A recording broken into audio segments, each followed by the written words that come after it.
I just want to say thank you to Bonfire for letting us film in this studio today. Go to bonfire.com.au for a free no obligation consult today. Welcome to the Crooked Smile podcast.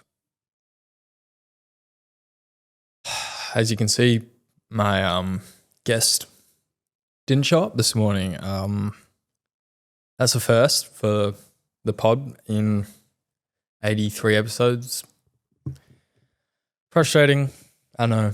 I was really looking forward to this episode and the guest just has not shown up and is not responding, and it's been an hour. So yeah, not a great start to the day, but I do film the podcast every second weekend and stack episodes. So if I don't record an episode, then no episode will be out for a week. And I'm pretty committed to doing one episode a week. I really want that as the minimum for the show. So I guess I have to then talk by myself. But yeah, so frustrating. I know guest didn't show up and it's pretty disappointing because this morning I was rant alert. I'm probably going to go on a bit of a tangent here, but this morning, woke up early on my Saturday morning, really hustled and bustled to do everything before I got here, set all the equipment up in time for a 9 a.m. recording. Went to bed early last night on a Friday night so that I could do all of this. And that's great because I know I'm choosing to do that for the podcast. But then it's I didn't actually now have to have done all of that and rushed through my whole morning, gone to bed early last night, gotten up early this morning and rushed to set everything up in time for the guest to be here. Just for the guest not to be here, and I really appreciate when guests come on and I know it's their time on their weekend and that's awesome. But it's when you schedule an episode with someone and then just don't even show up and completely ghost them, it's frustrating because I'm putting a lot of work and effort into making this podcast work, and then it just feels like someone else is now controlling and disrespecting my time. And yeah, I don't know. It makes me feel flat, but hey, I got to go downstairs at the coffee place downstairs from where we record and got a coffee. So silver lining is I got to sit there for half an hour downstairs waiting for the guest with a coffee out the front of the coffee shop and people watch. So, and sometimes people watching is actually not that bad, even though the whole time I was just checking my phone for a message from that person saying, sorry, they're late, and it just never came. So yeah. I just want to say a massive thanks to our sponsors for today's show, Proactive Health. Go to proactivehealthgroup.com.au for a free health newsletter where you will get weekly information on sleep, diet, and exercise with actionable steps and simple science behind it to improve your day-to-day life. All you need is an email to sign up and it's absolutely free. Go to proactivehealthgroup.com.au today. Yeah, it's frustrating when, I don't know, people kind of let you down and you feel like it's wasting your time when you're putting a lot of effort into something. At the moment, the pod is a one-man band. So it's set up the equipment, make sure I've got all the guests planned, edit everything, try and make clips. I've been back on the clip grind a little bit, even though I want to outsource it. So we're going to see how that goes. But yeah, I don't know. I'm really trying to enjoy what I'm doing. And in order for me to enjoy what I'm doing, I have to put a lot of effort in to get it all moving. And then it's for that effort to be worth it, I need the guests to rock up. And I know this is the first one and hopefully, fingers crossed, the last one, even though it won't be if this pod goes on, which it will for a long time. But yeah, it's a little bit disheartening that someone can just waste my time like that. And I really, really made an effort this morning to kind of get everything ready on time. And I was all excited for the episode. I'd planned all my notes. I'd done all my research and I was ready for a good conversation. And then, yeah, it's just a bit of a letdown, and it's a good thing it doesn't happen often. I don't think very often, actually, I don't think at all that people generally waste my time. It's just right now it feels like my time's being wasted, and because I'm not that used to it, I'm kind of a little annoyed about it. But I've just got to kind of move on with what I can control, which is the fact that I got another great episode later today, and then I'm kind of doing a pod right now and getting to practice doing another solo episode, even though I did one 2 weeks ago when I said I wouldn't be doing one again for a while because I had so many guests coming on. So that's a bit of a rip, but at the same time, practice is good practice. But yeah, so I don't know. I've been trying a lot lately to find things that make me happy and to be focusing on what's been making me happy. And side note, I do on the side, apart from my full-time job and this, I do some support work with kids with autism. And I was at Bounce last Wednesday night. Bounce, nostalgia, a bit of a flashback for anyone that used to go there as a kid. And I was with my kid doing the support work, but then I saw like another younger kid who clearly either had some sort of disability, whether it was autism or Down syndrome or something, not too sure. But it was just this little kid, probably like 5, 6 or 7 years old, but like just being on the trampoline, that kid had so much joy in their face. Like, I don't know how to explain it, but because I'm standing there with my kid watching like him and making sure he's having a good time. And my kid's a bit older, but this kid was quite young and clearly he has some sort of disability, and he like didn't understand what's going on everywhere and stuff, was like probably not being clocked, but at the same time he was taking so much joy in like bouncing up and down on the trampoline and having so much fun. And I don't know, the smile on his face, like this little innocent kid that's got no worries in the world at this moment in time and is just bouncing up and down on the trampoline and is having so much joy in that. And like, he looked happier than anyone I've seen in years. And it's just and like from purely just having fun on a trampoline.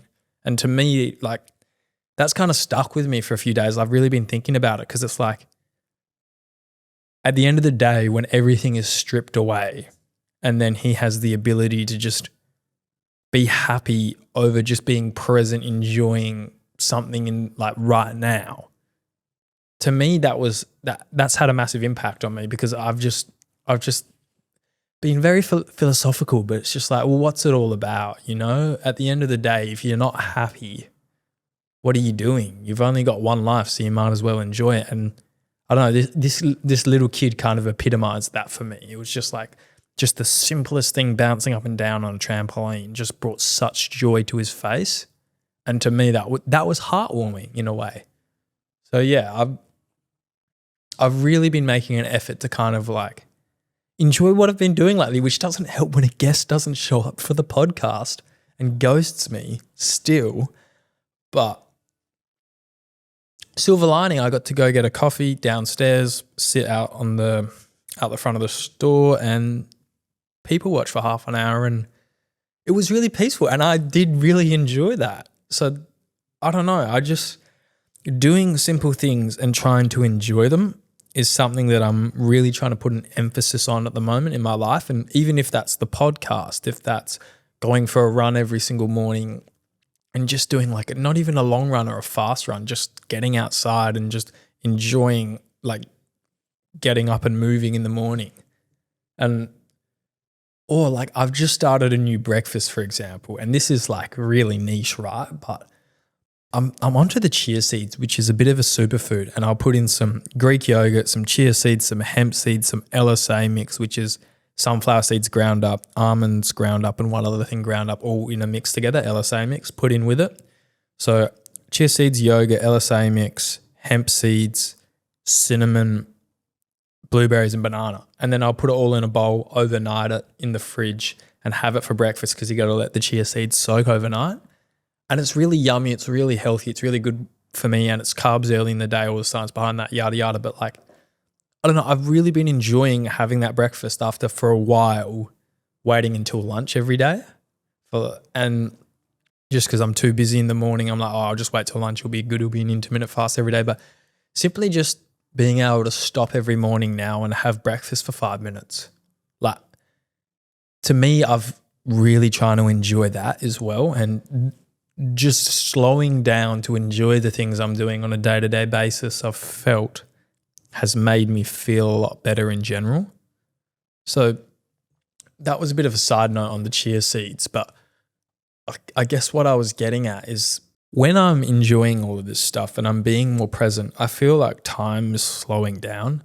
I've been reading into it a little bit lately, and perception of time for humans speeds up as you get older because your day-to-day becomes the same thing every day. There's less new experiences, and every time there's a new experience, your brain tries to remember it. It marks it kind of as like a key event. But as you get older and you get into your routines and you're doing the same thing day in, day out every day, and you're not experiencing new things, your brain doesn't really register all of these events that are going on a day-to-day basis because none of it's new, none of it's worth it. Your brain's seen it before, so it's kind of lower cognitive function when you're doing this stuff. And then because of that, when you look back at it, it feels like it's gone so much faster. And that's kind of the relationship between your early childhood, why it feels so much longer, and then as you're going through the years, once you like start having a job and start doing like those sorts of things where it's the same thing day in, day out, that's when it becomes really repetitive, and that's when time speeds up. And then all of a sudden you look back and you've been working at a new place for a year and it's felt like a couple months, which is me right now because I've just been doing the same thing every single day. So I'm trying to be more present and enjoy moments in my day a little bit more, and hopefully just like slow down, experience new things. And really, I feel like it's important for life. Obviously, I would want life not to feel like it's gone really fast. I'd want it to go slowly so that I get to experience more of life, even though you're experiencing the same amount of time. It's just your perception of it. Anyways, so yeah, I don't know. Just for example, on a Friday night when I've got the podcast the next day, like I might just stay home and try and watch a new movie, for example. But on a Friday night when I don't have the podcast the next day because I film every second Saturday morning, now I kind of just want to go out with a friend, go get a drink, like even if it's like not a big night of drinking, but just like go to a pub and just have a drink of whatever it is. And just like go out, people watch at a cafe downstairs for half an hour, even though that was because my guest didn't show up today. But yeah, so doing things like that, I'm hoping will start to help slow down kind of my week to week, month to month in a more enjoyable way. Because I really don't, because I guess you could have it in two ways. You could have your life slowed down because of new events that are painful or new events that are good experiences. And obviously I would want the latter. So it's kind of like, well, unless I change something, my routine of day to day is going to be exactly the same. So I should kind of in a way go out and make the effort myself to change and to do new stuff. Because you think about all of the coincidences, all the business partners that have met, relationships that have started, friendships, wives, whatever it is, like they had to meet somewhere by coincidence of them both being there, for example. And a lot of the time it's out doing whatever activity out somewhere. But in order to get to that situation, you have to be kind of putting yourself out there and just doing stuff. And then you've got to kind of create the coincidences, I think is what I'm getting at, instead of just being in your routine and hoping that something's going to change in your life drastically, or you all of a sudden going to meet all these new people and have all these new relationships and that sort of thing, and it's all just going to come at you. I think life's coming from you, not at you, and you've got to be the one that's going to go and make the effort to do those things. And I guess an example would be the podcast. Like I've really put a lot of effort into making the podcast work through the last 2 years, through the last 80 odd episodes. And there's been times when I haven't really wanted to do it because I've just been tired or like I haven't seen the light, but I've just thought, well, if I just keep going, I'm going to get to a point where it's all going to be worth it. And I'm still on that journey in terms of like monetization or this being something like for the long term, where there's a career or even opening new avenues. But it's already opened a bunch of avenues, and I've already met not 80 people, but we've probably had like 50 guests on. I've had 50 guests on. So it's like, met 50 odd people, and like that wouldn't have happened if I didn't put myself out there in the first place. If I didn't, and there's been episodes that haven't been great. There's been episodes where we didn't have a guest and Johnny and I had to like make something up, or like right now, this is an episode where the guest hasn't shown up, but I'm forcing myself to do this to make sure that an episode is still out. And because of that, it then makes it easier for the next one or easier for the next guest, or better than when you've got another guest on. And doing that week in, week out might not seem like you're pushing the needle or moving the needle or making much of a difference or progressing, but you are, because look at it. This is episode 83. We're in a proper studio now. We've got guests that can come to this place. It's one-on-one conversations now. I'm getting good feedback. I'm getting people asking to come on the podcast. There's a lot of room for growth still, but it's in the right direction, and I'm happy with the progress I'm making, and I'm enjoying the podcast. And that's the most important part. But if you look at this from when I first started, the studios or recording spots on the way to here, it wasn't always pretty. It wasn't always great. And like conversations, meeting new guests for the first time, like the first guest I ever had on in a one-on-one early on in the pod when Johnny was away, the first 8 minutes of recording, the camera wasn't even on. And I had to stop and go, I'm so sorry, but it hasn't been recording. Can we start again? To me, that was probably the most embarrassing thing I've gone through with the pod. And that was the first time I did a one-on-one with another person that wasn't Johnny as my co-host. And yeah, it was still a good episode, and it's opened the door now. And now all the episodes are majority one-on-one with guests, and it's great. And I'm really enjoying it, and I'm meeting new people. And for example, some of the relationships I've made and people I've met through the podcast, feel like relationships in my out of podcast life now. And I wouldn't have got that if I wasn't pushing myself to do the episode once a week or get an episode out every week. And there has been weeks where episodes haven't come out for whatever reason, but making sure that I'm doing everything I can to try and get an episode out has really helped after doing it for a long period of time, because it does all accumulate. And for example, right now I'm just running 2Ks every morning, really short run just to start the day. And that's 14 more Ks a week than not running 2Ks every morning. And even if it takes an extra half an hour in my morning routine before I get to work, to me, if I did that, for example, a year versus me not doing that for a year, obviously there's going to be tremendous benefits across physical and mental for me in general. So I guess what I'm getting at is really focusing on making the effort to go out there and get stuff done from your end, not waiting for things to happen in your life, not waiting for people to come into your life or your life to magically turn around and all your ambitions and dreams are achieved. You've actually got to go out and make the effort to do it. And even if there's resistance to it, even if you feel like you're not making progress or you're failing, failure it's not failing. It's just a step in the right direction. It's just one step closer to succeeding. It's just a setback. It's not actually failing. Like if you're working towards something and then you try and achieve that goal and you don't do it successfully the first time, who's to say you're not going to do it successfully the second or third time? And who's to say that first time you didn't draw experiences from it that helped you then get it the next time? So I don't know, this is getting very philosophical in terms of like life, and I know it started with me just seeing some kid bouncing on a trampoline looking really, really happy, even though he's probably got a lot of cognitive issues or whatever it was. Yeah, he could take the simplest joy out of the simplest activity and be happier than anyone else around him or happier than anyone I've seen in a long time.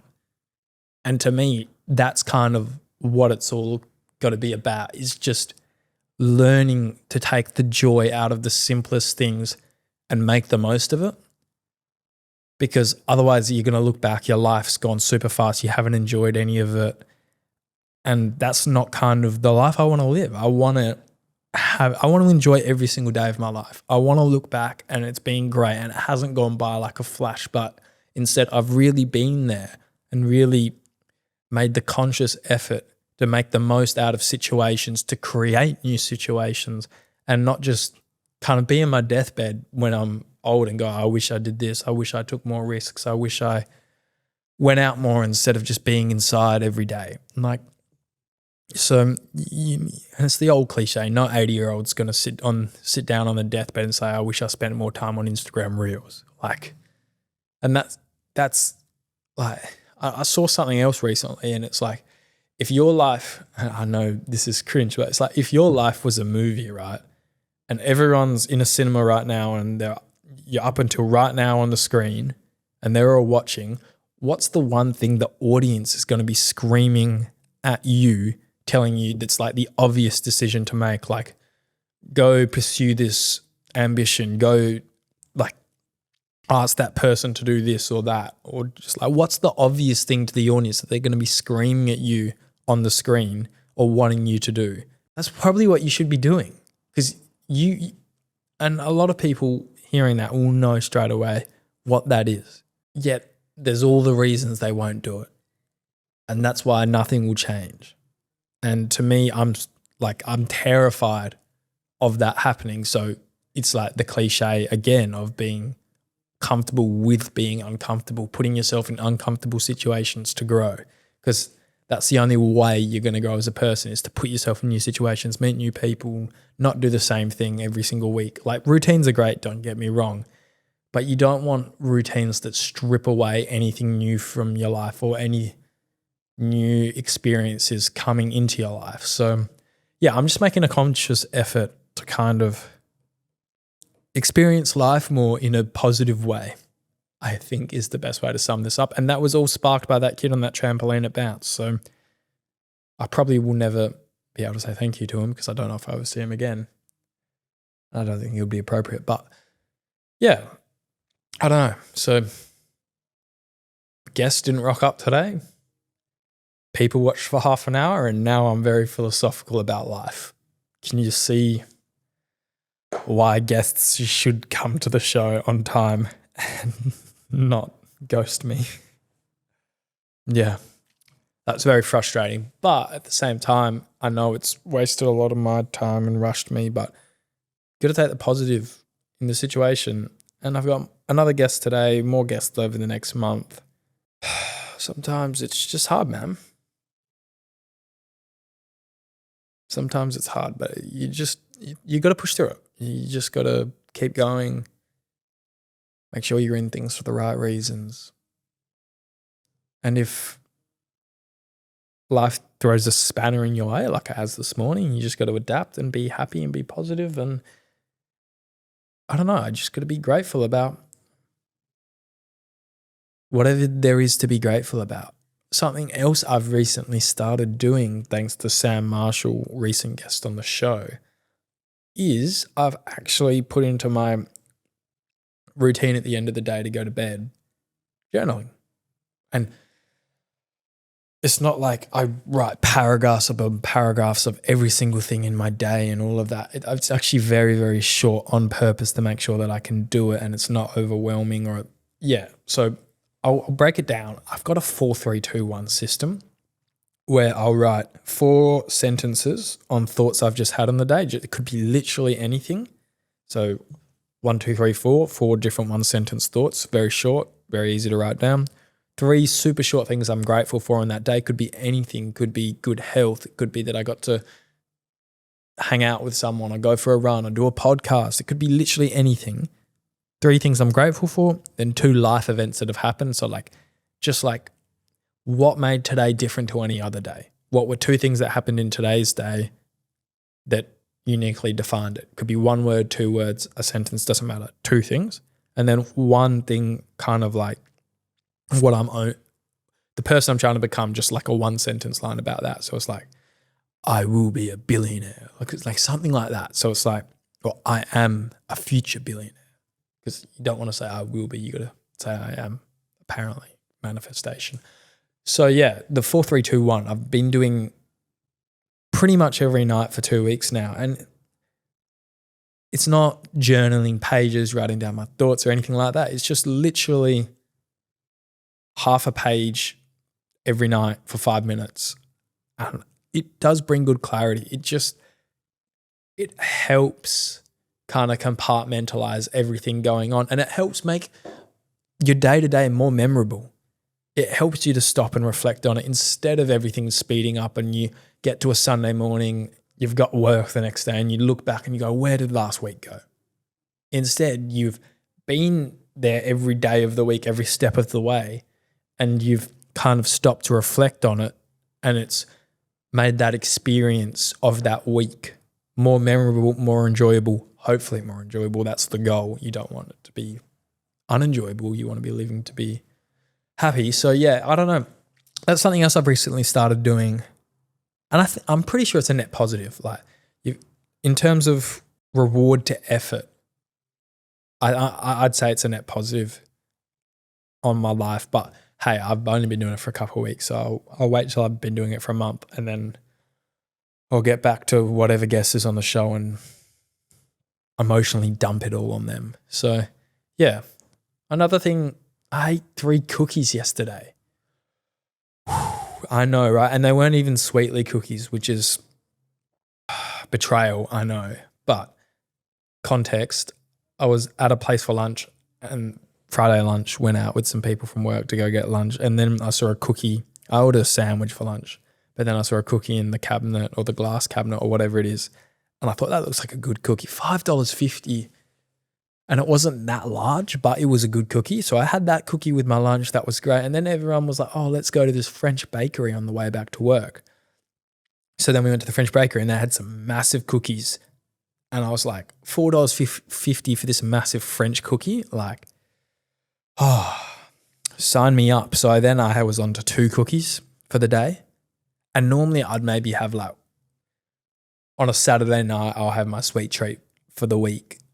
I won't really indulge in a lot of like cookies or anything on a night to night basis, if you know what I mean.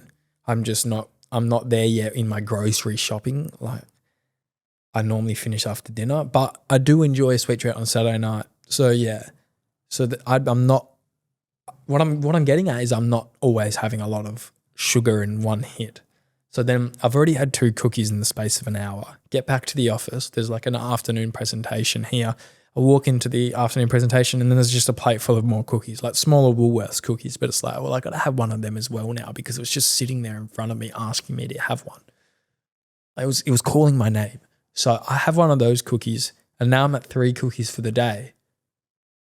And I actually felt really miserable because I didn't physically feel good because I'd had so much sugar compared to what I normally have in a week. I'd had more in the space of 2 hours. But the first 2 cookies were good. The last one I probably shouldn't have had. And then it was like, I don't know, that evening I was a bit disappointed with myself. I was like, well, why did you knowingly have 3 cookies, like not small cookies either. The first 2 were quite large individual cookies, knowing that if you have all of this, you're going to feel like crap because you're not used to all of this sugar. And as much as it was great to enjoy the first 2 cookies, I probably shouldn't have had that third one and I should have showed a bit more restraint. And I was able to reflect on that in my 4 thoughts in my journaling system. And now next time that opportunity presents itself, I'm going to decline that third cookie. Reflection. So yeah, that was another side tangent about how I'm applying what I'm doing to my everyday life. I've actually got a guest coming on soon, the second guest for today, even though it's the first guest now because someone cancelled or didn't even cancel, ghosted me. Anyways, yeah, I don't know. I've been getting some good feedback about the pod lately as well. Like I've had people asking to come on, which is really good. Like guests, some people I don't even know asking to come on. So I'm really excited for that. So hopefully that continues to grow so it makes my job a bit easier in sourcing guests and some good people asked to come on, which they have been doing. So yeah, the next month's going to be pretty jam-packed. I've got around 7 guests that I've got to fit into August over 2 recording weekends. I might be doing a third one for someone in particular to help them out with their schedule. Yeah, 7 guests in a month is going to be hectic. and they're all good guests as well. They're always good guests, guys, but like this 7, I'm excited for, as in like I've been working on getting a lot of these guys for a while, and they've all said August is the month to do it. So we're scheduling it out for August. I got a huge guest to end the month. It's not far away, if you know what I mean. So I'm just excited to really continue this new format of more conversations and less interviews with people, and just getting to know them, getting to learn about what they enjoy doing and what makes life interesting for them, and having that conversation is what I've kind of been really enjoying about the podcast lately. And I'm excited to do that with 7 people next month. And that's something that would have never happened if I didn't push through making the podcast happen. So there's proof in the pudding that if you force yourself to do something, you will find a way to get it done. And if you do it over a long enough time, eventually you're going to start seeing some traction. And I know like there's so far to go for the pod, as in there's so much growth to be had in terms of my ability to interview a guest, my ability to source good guests, or just production, everything. Like the pod's got so much more room to grow. But at the same time, I will acknowledge that it's already grown so much in a good way. And once it continues to grow, I feel like it's only going to get easier and more streamlined and better. And then the moment there's some good monetization on it, like all will be reinvested into, if it's someone to do clips for me, if it's someone to help source guests, or someone to help with production and streamlining that. And to me, if I can do that successfully and reinvest everything, it's only going to make everything easier, more enjoyable, and I can then focus on doing the things I want to do with the pod more. And it's just going to be great. And I don't know, I'm excited for that, because I do all the work right now in terms of guests, production, filming, setting up, packing away, editing, putting it out, marketing it. I'm doing all of it right now. And don't get me wrong, I'm not complaining about the fact that I'm doing it all, because I understand that I need to do it in order to make this happen, and I want to make this happen, so I'm choosing to do it. But I am really looking forward to when I can purely just focus on sourcing guests and sitting down to talk with them, and then everything else in the background is done.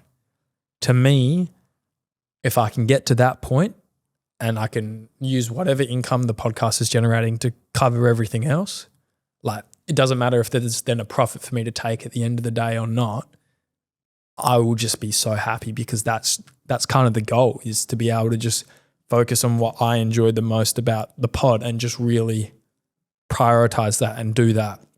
And I feel like that's going to make the pod even more better, because I'll then have more time to source more guests, and then I'll also have more time to focus on the conversations and make sure they're good conversations, instead of a lot of my time being taken up by the production side and the editing side. So yeah, I feel like that's kind of a good place for us to leave off today's conversation.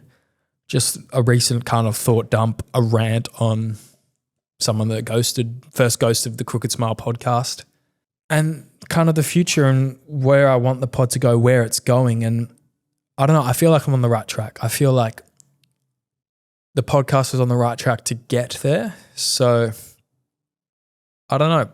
I just want to say thank you for anyone that's still watching to the end of this episode, and thank you for watching on a weekly basis, because if you're watching to the end of this, you've probably been watching a lot of the other episodes, and I do actually appreciate that a lot, because like with the pod's massive one day and like I'm getting so many views, you'll be able to go, well, I've been supporting it from day one.